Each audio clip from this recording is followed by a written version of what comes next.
Bonsoir à tous et bienvenue encore sur l'école de la gouvernance Internet virtuelle.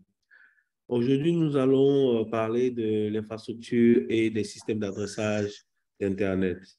Je me présente, je suis Brice Abba, Community Development Manager chez Afrinic et anciennement formateur sur les technologies relatives à Internet et chef d'équipe à Afrinic. Alors aujourd'hui, vous parlez de l'infrastructure et d'adressage des systèmes d'adressage Internet. Nous allons utiliser l'agenda suivant. Nous allons parler d'abord des éléments d'Internet. Donc, ensuite, nous aurons la gestion des ressources Internet. Et pour finir, nous aurons un bonus qui sera disponible pour vous.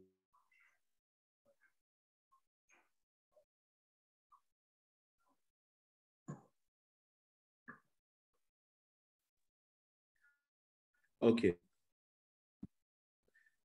Au niveau d'Internet, je vais vous parler du backbone. Qu'est-ce qui constitue le backbone d'Internet? Je vous parlerai des ressources numériques et du rôle du DNS.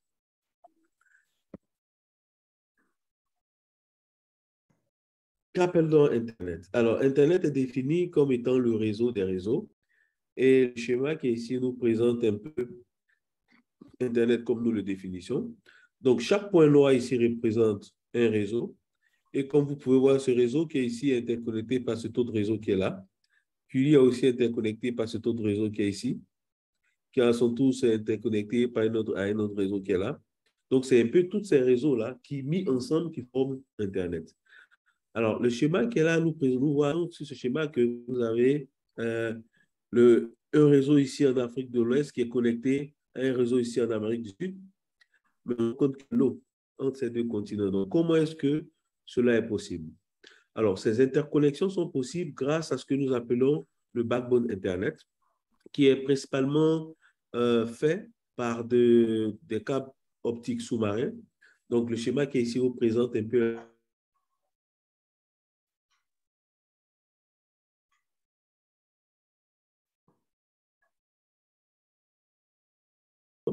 donc, principalement, on a des différents réseaux rendus possibles parce qu'il y a des organismes qui permettent que chaque continent soit interconnecté via des câbles marins.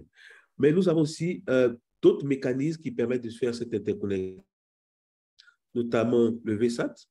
Donc, vous avez aussi la possibilité d'utiliser le VSAT pour interconnecter les continents. Donc, dans ce schéma ici, nous avons une antenne, un VSAT qui a été lancé. Et nous avons quelque part ici, au centre des États-Unis, une antenne VSAT qui est ici. Et puis, au fin fond de la Russie, ici, nous avons une antenne VSAT aussi qui est installée. Derrière cette antenne VSAT, il y a un réseau connecté. Pareil pour le fin fond, quelque part ici au centre des États-Unis. Et ce qui va se passer dans ce modèle, c'est qu'au lieu d'utiliser des câbles sous-marins, des câbles optiques, on va plutôt utiliser des zones hertziennes qui vont nous aller vers le satellite qui est là, qui va ensuite le relayer vers une autre antenne VSAT qui est là. Donc, vous pouvez avoir encore au centre ici, au niveau du Tchad, en Afrique, qui est un pays qui n'a pas accès, qui n'a pas un accès direct sur la mer, lui aussi il pourra parler avec ces autres satellites, ces autres régions du globe-là, en utilisant la technologie VSAT. Alors, nous constatons que la plupart des moyens pour interconnecter les différents réseaux, les différents continents, sont des câbles optiques, principalement des câbles optiques, parce qu'avec les satellites, c'est très cher et puis on a des limitations au niveau de la bande passante. Alors, quels sont ces opérateurs qui s'occupent de tirer tous ces câbles? Nous appelons les opérateurs de tiers 1. Alors, ici, j'ai mis quelques exemples. Vous avez AT&T, CenturyLink, Deutsche Telekom Global Carrier, vous avez Orange, vous avez Liberty, PCC, W Global, vous avez Tata Communications. Donc, ça, c'est un peu ici quelques gros opérateurs qui se chargent de construire le backbone Internet à l'aide de câbles sous-marins ou de satellites. Alors, ce qui est intéressant à savoir, c'est que ces opérateurs de transit ne sont pas régulés. Il n'y a pas d'organe de régulation qui se charge de dicter les règles à utiliser dans cet écosystème. Il n'y a pas de régulation, il n'y a pas d'organisme qui fait de la régulation à ce niveau. Et puis, ce qui est important de savoir, c'est que ces différents opérateurs échangent, se connectent à le monde entier sans payer des frais. C'est-à-dire que lorsque AT&T veut se connecter à un réseau qui est couvert par Century, il y a ce que nous appelons des accords de peering. Donc, entre les deux, ils disent, et moi, je te donne accès à telle partie du globe, toi, tu me donnes accès à telle autre partie du globe, et c'est comme ça que ça se fait. Donc, c'est ici, c'est très important de savoir que ces opérateurs peuvent atteindre n'importe quelle partie du globe sans payer. Donc, je vous donne un exemple ici. Sur ce schéma, vous avez par exemple cet opérateur-là qui est ici, avec le câble vert qui est ici. Vous voyez que cet opérateur connecte cette partie de l'Afrique à cette partie de l'Amérique. Et puis, vous voyez qu'il y a un autre câble d'une autre couleur qui part de cette partie de l'Amérique du Sud pour aller dans cette partie de l'Amérique du Nord. Alors, qu'est-ce qui va se passer? Ce qui va se passer, c'est que lorsque cet opérateur veut contacter des réseaux qui sont dans cette partie-là, cet opérateur va faire un agrément de transit, d'échange de paquets entre cet autre opérateur qui est ici, et puis ce qui va permettre à cet opérateur qui est ici d'avoir accès à cette partie des États-Unis, là, et puis ce lien, ce même agreement qu'ils ont eu, ce même accord qu'ils ont eu, va permettre à cet opérateur qui est ici aussi d'avoir accès à cette partie de l'Afrique et au-delà. Donc, c'est un peu comme ça que ces différents opérateurs arrivent à quadriller un peu toute la planète. C'est ce que j'ai appelé tous les opérateurs peuvent atteindre tout Internet sans payer des frais. Ensuite, nous avons des fournisseurs d'accès à Internet, ce que nous appelons les tiers 2 et les tiers 3. Alors, le plus commun que nous avons ici dans tous les pays, c'est les opérateurs de transit tiers 3. C'est en général les fournisseurs d'accès à Internet que nous avons, ceux qui nous donnent Internet à la maison. Donc, ils payent tout. Ils payent pour accéder au backbone Internet, ils payent pour la bande passante, ils cotisent pour avoir des blocs d'adresses IPv4, IPv6 et les numéros de système autonome permettent à leur réseau de pouvoir être reconnus sur Internet. Ils payent les équipements, ils payent le personnel et ils doivent ils doivent respecter les règles qui ont été mises en place dans un pays par le régulateur. Donc, les opérateurs de tiers 1, des tiers 2, des tiers 3, 10 tiers 2 et tiers 3 sont des opérateurs qui, eux, vont payer la plupart du temps. Alors, la différence entre un opérateur de tiers 2 et un opérateur de tiers 3, c'est que, comme j'ai dit, tiers 3, c'est les fournisseurs d'accès à Internet, mais les opérateurs tiers 2, sont un peu comme ce que nous appelons des opérateurs régionaux. Donc, vous avez par exemple des projets de points d'échange où plusieurs opérateurs se mettent ensemble pour construire un point d'échange Internet pour leur permettre de garder le trafic local dans leur pays. Et ces opérateurs, ces points d'échange de pays peuvent s'être connectés à d'autres points d'échange qui vont donner accès à une différente partie d'Internet dans le monde, différentes parties à différents réseaux dans le monde et sans payer, sans déboucher de l'argent parce que c'est un système qui est mis en place où tout le monde décide de changer des paquets, de faire du transit gratuitement et au bénéfice de tout le monde. Donc, les tiers 2, c'est un peu des opérateurs régionaux, lorsque les tiers 3 sont exclusivement des fournisseurs d'accès Internet, nos opérateurs mobiles que nous avons. Ensuite, lorsque nous avons maintenant le backbone Internet installé, que tous les équipements, les continents sont interconnectés, il faut trouver un moyen de permettre à n'importe quel équipement de pouvoir échanger sur ce réseau Internet. Et pour cela, nous avons besoin de la suite de protocoles. Alors, la suite de protocoles Internet permet de définir les standards que tout équipement doit utiliser pour pouvoir communiquer sur Internet. Donc, ici, vous avez ce schéma.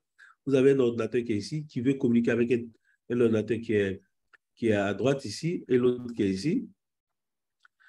Quel que soit l'équipement, quel que soit excusez-moi, quelle que soit la marque, que ce soit Microsoft, Google, Mac, Acer, tout ce que vous voulez, il suffit que ces équipements respectent les standards pour pouvoir communiquer.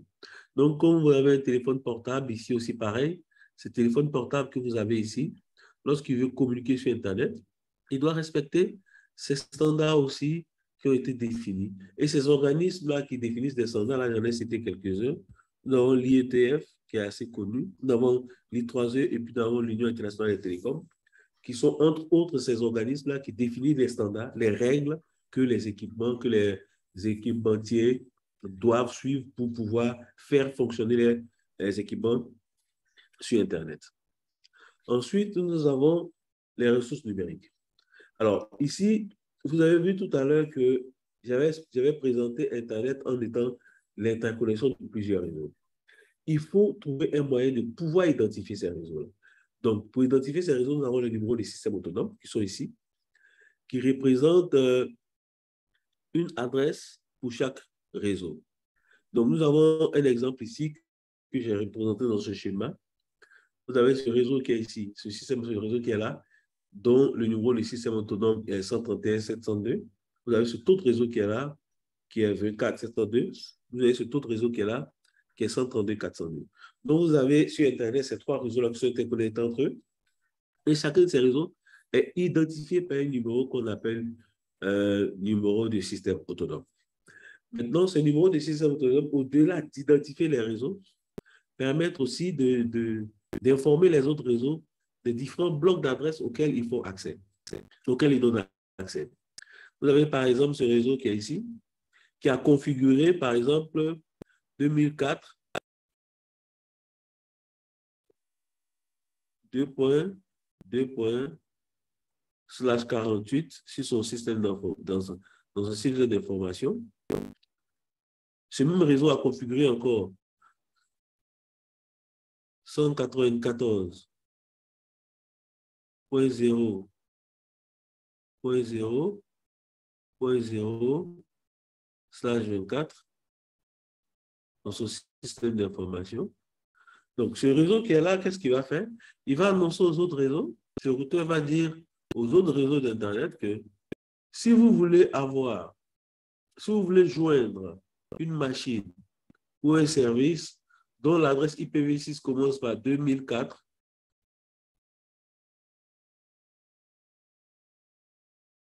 /48, envoyez-moi ce trafic. Si vous avez aussi un bloc d'adresse, un service ou une machine qui a l'adresse 194.0.0.0/24, envoyez-moi ces informations. Et donc, sur Internet, c'est ce que nous appelons les routes que nous avons sur Internet. Donc, chacun de ces routeurs qui représentent les points que je vous ai représentés là, sur la carte, dans le schéma tout à l'heure, pour vous rappeler rapidement, je viens. Vous voyez tous ces différents points-là. Donc, chaque point va annoncer aux autres points quelles sont les adresses IP qu'il a configurées dans son réseau. OK? Quelles sont les adresses IP qu'il a configurées dans son réseau? Lorsque vous êtes dans votre salon, que vous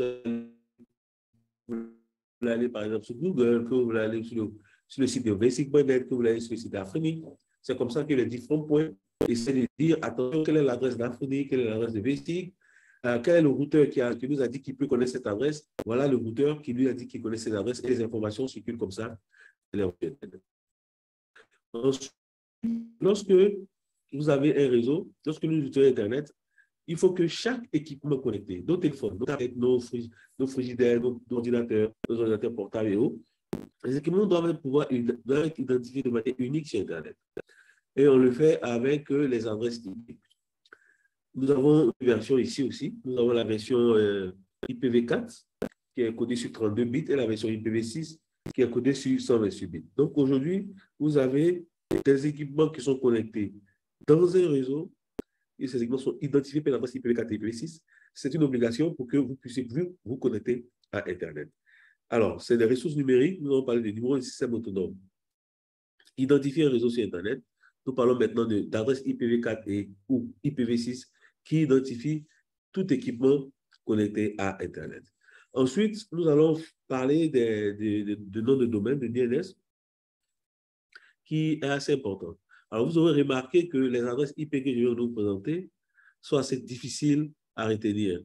Vous voyez? Donc, l'exemple qui est ici, par exemple, vous voyez qu'on a une adresse IPv4 qui est là. 196.216.2.6. Vous avez une adresse IPv6 qui est là. 2001.42.D0, 2.0, 2.200, 2.2.6. Donc, vous voyez que c'est des adresses qui ne sont pas vraiment faciles à retenir. C'est la raison pour laquelle le DNS, qui permet de mapper un ordinateur, un nom à une adresse et vice-versa, qui fait une correspondance.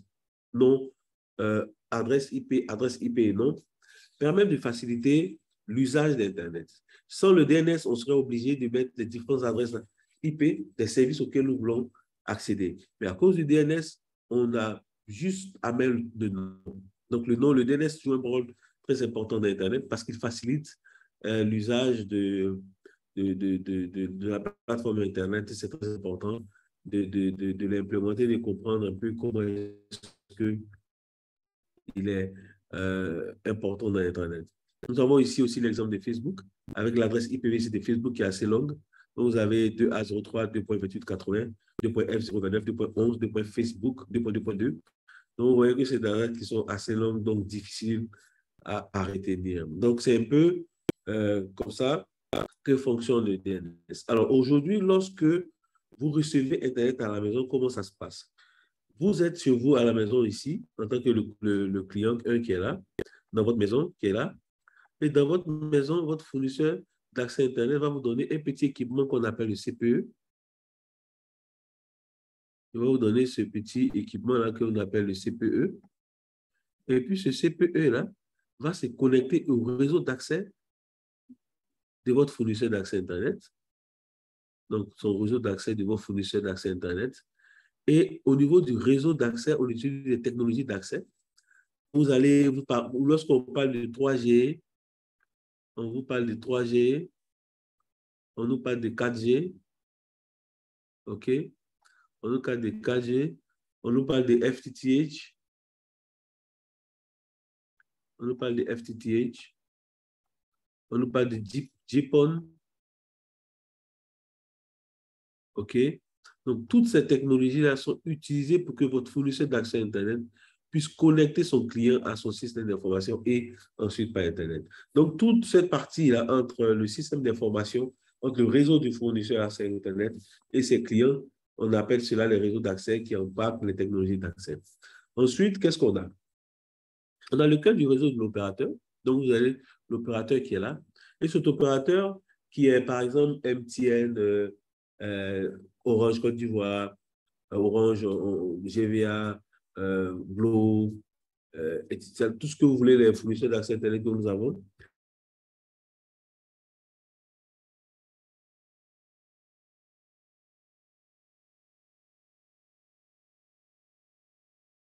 Donc, ils vont payer pour avoir la connectivité Internet. Tiers 1 qui est là, le gros fournisseur, vous rappelez les tiers 1, ces opérateurs de transit là, ces opérateurs qui créent des opérateurs d'implémentation de fibre optique dans l'eau là. Et ici, il a un port de tiers 2 où il est connecté. Ça peut être un port d'échange régional auquel il est interconnecté. Et ici, il ne paye pas. Donc ici, c'est gratuit. Alors qu'ici, il va payer beaucoup d'argent pour pouvoir se connecter à ce réseau, pour pouvoir avoir accès à Internet. Il doit débourser beaucoup de dollars pour pouvoir avoir accès à Internet. Alors qu'ici, il déboursera peut-être très peu d'argent, voire rien, un seul petit dollar, alors qu'ici, il dépense énormément d'argent. Donc, c'est un peu comme ça que l'opérateur Internet que vous avez à la maison se connecte ensuite à Internet en passant par un tiers 1 et ensuite en tombant sur Internet. Donc, vous qui êtes à la maison, qui avez payé vos factures Internet, lorsque vous voulez aller sur Internet, ce qui se passe, c'est que vos requêtes passent de votre machine jusqu'à votre réseau, du coup, vos CPE, vous rentrez dans le réseau d'accès des fournisseurs, vous allez dans son cœur de réseau et ensuite, vous utilisez l'une des routes qu'il a mises pour vous envoyer sur Internet. Donc, c'est comme ça que Internet arrive chez nous à la maison en tant que particulier ou aussi les entreprises et autres. Donc, c'est comme ça que Internet arrive chez nous à la maison. Alors, maintenant, je vais parler de la gestion des ressources numériques parce que d'un point de vue de registre régional, je me dois de vous présenter un peu comment est-ce que ces ressources-là sont gérées au niveau africain et pourquoi est-ce qu'il est important que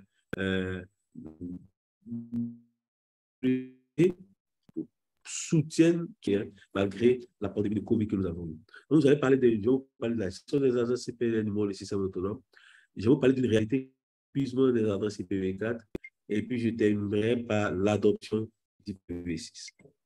Alors, nous avons les registres régionaux Internet sont des des organismes à but non lucratif dont la fonction première, dont les fonctions premières se divisent en trois. La première fonction, c'est d'attribuer et d'allouer les adresses IP et les numéros de système autonome à leurs membres. La deuxième option, c'est c'est de s'assurer que ces ressources allouées sont uniques. Et la troisième fonction, c'est de coordonner tout ce qui est politique autour de ces ressources-là. Alors, nous avons ici M. Jonathan Bruce Postel, qu'on appelle couramment John Postel, qui est l'ancêtre des RIR, comme nous aimons l'appeler.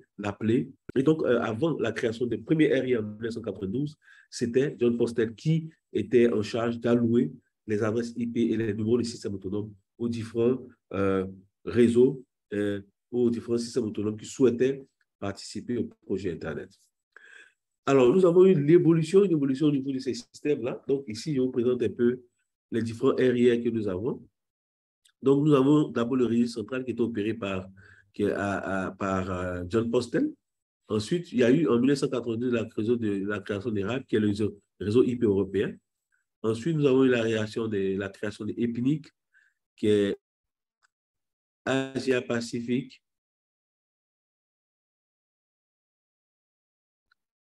qui est Asia-Pacific Network Information Center pour ce qui est de l'Asie et le Pacifique. On a le registre nord-américain. Et puis, nous avons celui-ci qui s'occupe de l'Amérique du Nord, l'ACNIC qui s'occupe de l'Amérique latine, et Afrinic qui s'occupe de l'Afrique. Donc, c'est ces 5 RIR que nous avons aujourd'hui et qui gèrent un peu tout ce qui est allocation et attribution et coordination des ressources Internet. Donc, c'est pour dire que tous ces RIR-là, tous ces organismes ne sont pas du même moment. Et comme vous pouvez voir, le registre nord-américain a été le troisième registre à voir le jour et celui de l'Afrique et Afrinique a été le dernier registre à voir le jour. Aujourd'hui, avant que la création de l'Afrique, c'était un peu comme ça que les adresses étaient allouées. L'Afrique était divisée en 3. Donc, il y avait cette partie-là la partie du centre vers le nord, qui était gérée par le réseau IP européen, RIPE-NCC. Ensuite, on avait la partie de l'Est jusqu'au Sud, l'Afrique du Sud et autres, qui était gérée par ARIN, le régime nord-américain. Et ensuite, on avait Madagascar et les îles de l'océan Indien, proches de l'Afrique, qui, elles, étaient gérées par EPNIC. Donc, c'était un peu comme ça qu'avant, les différentes entreprises dans les différents fournisseurs d'accès Internet et autres en Afrique obtenaient les adresses. Aujourd'hui, le système a changé. Donc, il y a eu la création en 2005 d'Afrique. Donc, aujourd'hui, nous avons 5 RIR. Nous avons RIPE-NCC pour l'Europe, EPNIC pour l'Asie et le Pacifique, Afrinic pour l'Afrique, ARIN pour l'Amérique du Nord et LACNIC pour l'Amérique latine et l'Amérique du Sud. Donc, c'est un peu présenté comme ça, les 5 RIR qui couvrent le monde entier en termes de besoins en adresse IP. Alors, les ressources numériques sont gérées comment? Alors, je vous ai dit que en Europe, en Amérique, ces registres-là donnaient des adresses IP à leurs membres, donnaient des numéros de système autonome à leurs membres, mais d'où est-ce qu'ils prenaient ces adresses-là? Alors, ces adresses-là ont été allouées au travers de la fonction IANA, de ICANN, donc Internet Assigned Number Authority, que nous avons ici. Donc, au travers de cette fonction qui est l'attribution des numéros Internet, les différents RIR que nous sommes, Afrinic, EPNIC, ARIN, LACNIO, reçoivent des blocs d'adresses IPv4, IPv6 et des blocs de numéros des systèmes autonomes. Et eux, à leur tour, qu'est-ce qu'ils font? Ils les donnent à leurs clients. Donc, ici, on parle d'allocation. Donc, ici, vous êtes dans le cadre d'un RIR qui donne des adresses IP ou des numéros de systèmes autonomes à un fournisseur d'accès Internet dans un pays. Et ici, nous avons ce qu'on appelle une assignation. Ici, qu'on appelle assignment. Vous avez ici un RIR comme Afrinic qui donne des blocs d'adresses à peut-être à une université. C'est ce que nous appelons les utilisateurs finaux, inside and user. Donc, c'est un registre qui donne des adresses à des banques, à des industries, à des utilisateurs finaux, etc., etc. Donc, c'est un peu présenter la gestion des ressources Internet.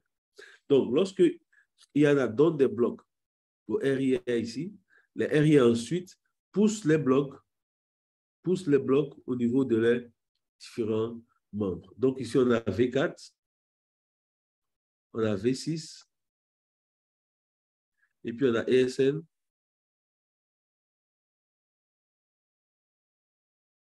Et c'est pareil aussi. Donc, ces trois éléments-là sont aussi poussés à ce niveau ici et à ce niveau ici. Alors, ce qu'il est très important de vous faire remarquer, c'est que les registres régionaux Internet n'interviennent pas dans la gestion du DNS. Donc, vous n'allez pas nous voir parler de DNS. DNS, c'est un peu la fête des ICANN. Et ICANN continue son chargé. Mais tout ce qui est numérique, ressources numériques Internet, c'est les registres régionaux Internet qui sont chargés. Alors, maintenant, je vous parle un peu rapidement d'Afrenic parce que je suis d'Afrenic. Donc, Afrinic est un organisme à but non lucratif qui a été créé en 2015 et dont le siège à Maurice, non plus de 145 de staff et un peu plus de 2000 membres. Alors, voilà, donc c'est un peu le stade mis à jour. Donc, nous avons un peu plus de 2000 membres, comme j'ai dit, donc créés en 2015, en 2005, pardon. Tous les pays africains, une partie de l'océan Indien. Nous sommes le 5e RIA à avoir été créé. Et nous avons nous avons un peu plus de 50 staff. Donc, c'est un peu Afrinic en deux mots. Ensuite, Afrinic a des membres. Afrinic a 3 types de membres. Donc, je vous avais expliqué que les RIA recevaient des adresses de IANA et ensuite, ces RIA-là devaient donner des adresses à leurs membres. Donc, Afrinic donne ces adresses-là à ses membres et vous allez voir qu'ici, nous avons 3 types de membres que je vais présenter brièvement. Nous avons les membres des ressources, c'est ceux-là qui reçoivent les adresses. C'est les membres des ressources qui reçoivent les adresses. Donc, vous voyez, ici, ils utilisent les adresses d'Afrenic. C'est les seuls à pouvoir les faire. Donc, tous nos membres, c'est-à-dire que lorsque une entreprise, une banque, une université devient membre d'un registre, c'est ce que nous appelons membre des registres. Ensuite, nous avons les membres inscrits. Les membres inscrits qui sont ici. Alors, les membres inscrits représentent les membres du conseil d'administration.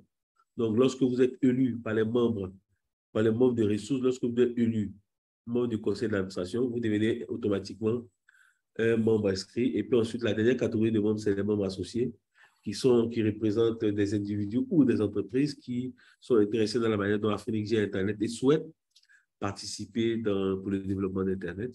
Cependant, les membres associés ne peuvent pas voter.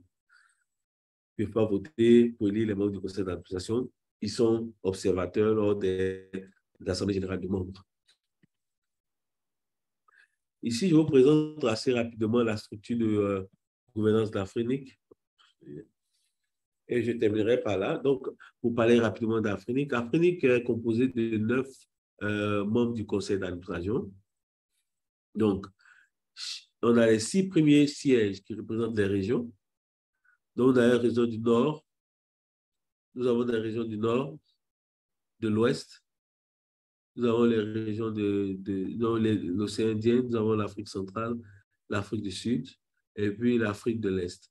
Donc, ces 6 premiers sièges appartiennent à un ressortissant de ces pays-là. Ensuite, on a 2 sièges indépendants où, quel que soit votre pays de résidence, votre lieu de résidence, vous pouvez postuler.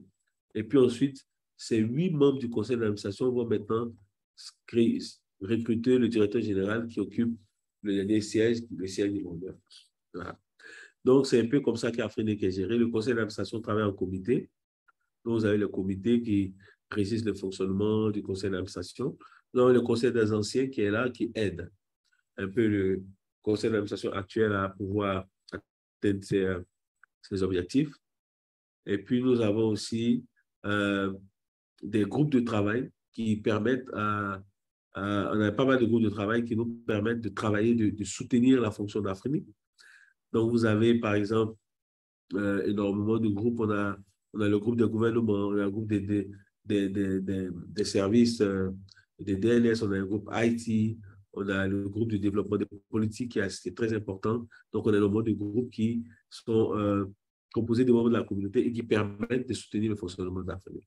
Alors, dans le schéma que je vous avais montré dans la distribution des adresses IP au niveau des RIA, vous avez vu que lorsque IANA vous donne des blocs à RIA, le RIA utilise ces blocs-là pour connecter ses clients, ses membres. Donc aujourd'hui, voilà ce que nous avons. Nous avons que Afrinic et puis Epinic que les adresses IP V4 disponibles. Donc aujourd'hui, nous sommes en situation de pénurie totale, comme vous voyez ici. Nous sommes en situation de pénurie totale à Arin, pénurie totale à LACNIC et pénurie totale chez RIPE-N6. Aujourd'hui, lorsque vous êtes dans ces régions-là, vous ne pouvez plus avoir d'adresse IPv4 chez les registres régionaux. Vous ne pouvez qu'avoir des adresses IPv6. Voilà. Donc, les deux régions qui permettent à, au monde en ce moment d'avoir des adresses au niveau des registres, c'est Afrinic et puis Epinic. Donc, ça aussi, c'est pour vous montrer qu'aujourd'hui, nous sommes en situation de pénurie totale pour ce qui concerne IPv4. Donc, vous pouvez voir, si vous voulez développer un service sur IPv4, c'est pratiquement impossible dans certaines régions. Afrinic, nous avons à peu près 1 500 000 adresses qui restent, 1 500 000 adresses disponibles. Donc, on est en train de voir un peu comment est-ce que les choses peuvent évoluer, comment faire en sorte que chaque entreprise qui voit les jeux en Afrique puisse avoir une adresse IPv4. Alors, ici, j'aime demander un peu à la classe combien d'appareils connectés vous avez à la maison. Donc, on prend un break ici et on demande. Alors, vous allez voir que la plupart des personnes on a des familles de 5 personnes au moins, 5 personnes au moins, où vous avez des personnes qui ont au moins 2 téléphones. Donc, vous trouvez par famille, si on prend une famille de 5 personnes, on se trouve facilement à 10 équipements connectés par famille. Si on estime que dans un pays, on a 10 équipements par foyer et on a 50 000 foyers, par exemple dans une ville, on nous fait 500 000 adresses, 500 000 adresses pour une ville donnée et à l'échelle de grandes capitales africaines, de grandes capitales européennes, vous vous rendez compte qu'il est complètement impossible aujourd'hui d'utiliser les adresses IP. Alors, nous avons des statistiques au niveau des statistiques qui nous avaient parlé, qui nous avaient montré 22 milliards d'équipements connectés en 2018. Et en 2030, nous parlons de statistiques, nous parlons de 50 milliards d'équipements connectés. Alors, lorsque nous regardons les adresses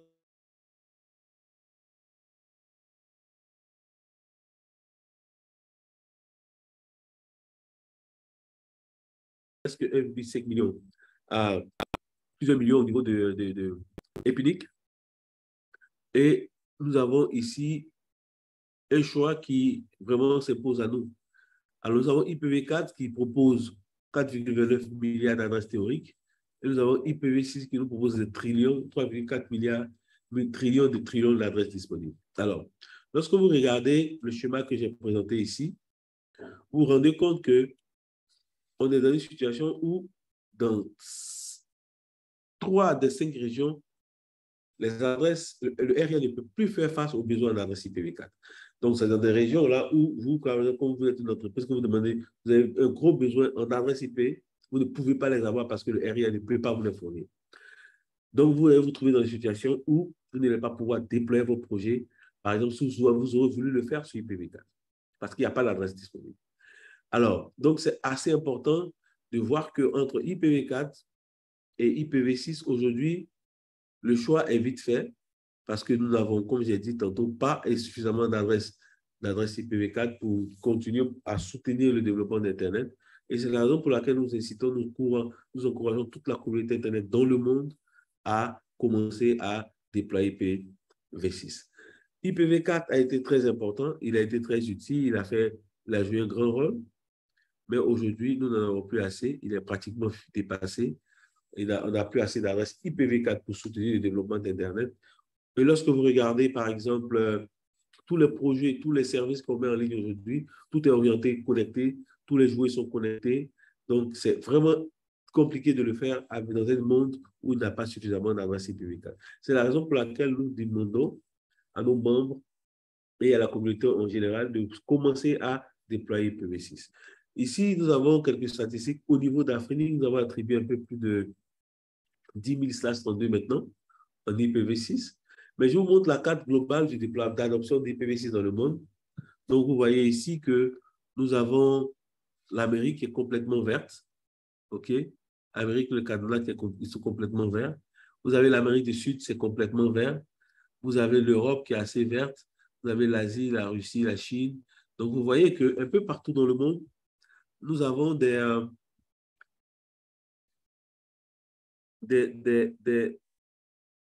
économies qui sont pratiquement prêtes à déployer IPv6. Des économies qui sont pratiquement prêtes à déployer IPv6. Donc, c'est vraiment important de, de, de se mettre, de vraiment voir, comme vous voyez ici, vous voyez cette zone complètement IPv6, en Amérique complètement IPv6, mais lorsque vous regardez l'Afrique, vous vous rendez compte que c'est assez blanc. Donc, il y a quelques pays qui essaient de déployer, mais l'Afrique est encore en arrière. Alors, on avait pu dire que dans le développement d'Internet, dans ses débuts, l'Afrique n'était pas euh, présente. Et il y a pas mal de pays, même en Europe, qui n'étaient pas au départ du développement du protocole IPv4. Mais on ne peut plus dire cela du protocole IPv6 lorsqu'on sait que les premières normalisations de ce protocole sont venues au bout des années 1998, 1997, 1998, 1999. Donc, c'est assez récent. Donc, aujourd'hui, il n'y a vraiment pas d'excuse pour que nos économies, surtout cette partie du monde, surtout cette partie-là, du côté africain, ne commence pas à développer, à déployer IPv6. Donc, c'est vraiment crucial.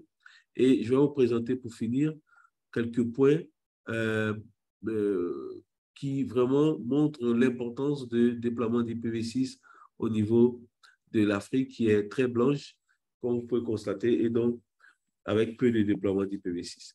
Nous avons le premier point que je souhaiterais présenter, c'est le taux de pénétration d'Internet. Aujourd'hui, le taux de pénétration d'Internet en Afrique est autour d'un peu plus de 30%. Et il nous reste 1,5 million adresses en IPv4 pour l'Afrique. Donc, ça veut dire que lorsque l'Afrique va basculer à 50% de taux de pénétration d'Internet, les adresses IPv4 que nous avons ne pourront plus suffire. Voilà pourquoi nous sommes obligés de commencer à utiliser IPv6. Nous avons aussi le deuxième point. Lorsque vous êtes un fournisseur d'accès Internet et que vous arrivez en Afrique, vous allez commencer à déployer des technologies d'avenir. Vous n'allez pas venir installer, commencer par la 2G, la 3G. Vous allez directement aujourd'hui, LTE, ou 5G ou 4G, vous allez directement sur ces technologies. Et c'est des technologies qui demandent beaucoup d'adresses IP. Lorsque vous voulez réduire vos coûts sur les équipements, vous êtes amené à utiliser des adresses publiques qui, en IPv4, sont pratiquement euh, impossibles à avoir parce que, comme vous voyez, si la plupart de nos fournisseurs d'accès Internet ont énormément de clients dans notre pays, et donc un pays comme le Nigeria ou l'Égypte ou l'Afrique du Sud, où ils ont des millions de clients, vous voyez qu'un nouvel opérateur mobile qui vient s'installer, par exemple, au Nigeria, où il veut, par exemple, faire attaquer un marché de 5 millions d'habitants, il ne pourra même pas parce qu'Afrique n'a que 1,5 million 500 000 adresses. Donc, il sera obligé et il doit nécessairement aller vers IPv6. Alors, on parle beaucoup de cybercriminalité dans l'espace partout. Il est important de savoir que avec les adresses IPv4, il y a beaucoup de technologies de partage d'adresses, c'est-à-dire énormément d'équipements partagent la même adresse publique parce que nous sommes en situation de pénurie. Donc, quand il y a des infractions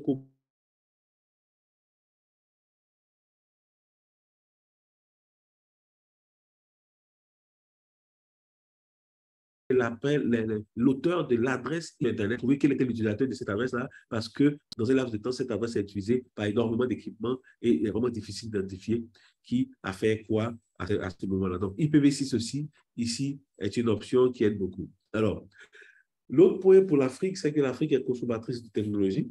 Donc, malheureusement, l'Afrique crée peu de technologies, elle consomme les technologies. Et dans ce cas de figure, il faut être à jour dans les technologies. Alors, dernièrement, il y avait un problème d'accès au niveau de Facebook où tous les services liés à Facebook étaient disponibles. Donc, vous avez constaté avec moi que vos tablettes, vos téléphones portables étaient devenus presque inutiles parce que vous n'avez plus accès à vos réseaux sociaux favoris et à vos applications liées à ce dit réseau social-là. Donc, ça veut dire qu'aujourd'hui, si par exemple Facebook a décidé d'arrêter la pile IPv4 et de se concentrer exclusivement sur la pile IPv6, énormément de de clients ou de réseaux en Afrique seront déconnectés de ce réseau social qui est très, très, très en vogue là. Et donc, c'est la raison pour laquelle, en tant que consommateur de technologie, il est bien d'être au fait, il est bien de se mettre à jour pour pouvoir bénéficier des avancées, des avantages que présente la technologie. Alors aussi, on a la possibilité de passer de consommateur de technologie à créateur de technologie. Je parle ici d'égalité de chance parce qu'un protocole né en 1996 est assez récent et aujourd'hui, il y a énormément de possibilités de créer, énormément de possibilités de développer des services autour d'IPv6. Donc, j'ai mis ici nous sommes à chance égale aujourd'hui, l'Afrique et les autres continents parce que le protocole est né, il est assez récent et tout le monde a vu d'être. Et puis aussi, il est important de savoir que vous devez être prêt, l'Afrique doit être prête lorsque les GAFAM, les géants sur Internet, décideront d'arrêter l'appli IPv4. Comme je l'expliquais tantôt, avec le souci que Facebook avait eu et était indisponible, imaginez un moment que ces grands groupes américains décident d'arrêter de maintenir une pile IPv4 qui est pour eux, on va dire, pas très utile parce que lorsque vous regardez ici, vous voyez que les États-Unis sont complètement verts. Donc, puisque les clients principaux se trouvent aux États-Unis, je pense qu'ils n'auront pas de mal, ils n'auront pas de mal vraiment à décider d'arrêter la pile IPv4 et de laisser tourner que la pile IPv6. Alors, j'espère que cette présentation a été beaucoup informative pour vous. Et je vais rappeler un peu les points qui ont été touchés. J'ai parlé d'abord des éléments clés d'Internet. Donc, j'ai parlé du backbone d'Internet qui permettait, à l'aide de câbles optiques, de relier tous les continents qui sont sur le monde, de sorte que les réseaux puissent être interconnectés. Et j'ai dit qu'après que les réseaux soient interconnectés, il faut trouver des protocoles, il faut trouver des règles qui permettent à tout équipement, à toute personne voulant se connecter à ces réseaux de pouvoir se connecter. Et cela se fait avec la suite de protocoles qui est développée par des organismes de standardisation. Et ensuite, on a parlé des ressources Internet. Donc, ces ressources-là qui nous permettent de nous connecter à Internet. On a parlé des neurones, des systèmes autonomes utiles pour identifier les réseaux sur Internet. Nous, on parlait d'adresse IPv4, d'adresse IPv6, utiles pour identifier tout équipement qui se connecte à Internet. Et ensuite, nous avons parlé du DNS qui permettait d'allier, de faire correspondre le nom à une adresse et une adresse IP à un nom. Voilà. En deuxième partie, on a parlé maintenant de gestion des ressources. J'ai expliqué que les ressources étaient allouées à des organismes qu'on appelle les registres régionaux.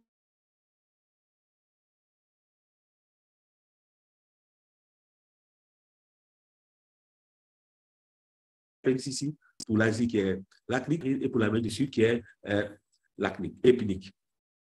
L'ACNIC, américain, l'ACNIC. Donc, ces 5 RIL reçoivent des adresses de IANA qui ensuite les distribuent à leurs différents membres. On a vu plus tard dans la présentation que ces différents membres-là ces différents RIL n'avaient plus énormément d'adresses IPv4. Et voilà pourquoi j'ai terminé avec IPv6 en vous encourageant à déployer, à vous documenter et à commencer le déploiement d'IPv6 dans vos réseaux. Je vous remercie et je reste maintenant à l'écoute. S'il y a des questions, restera aussi, vous avez la disposition de mon email pour la suite. Merci.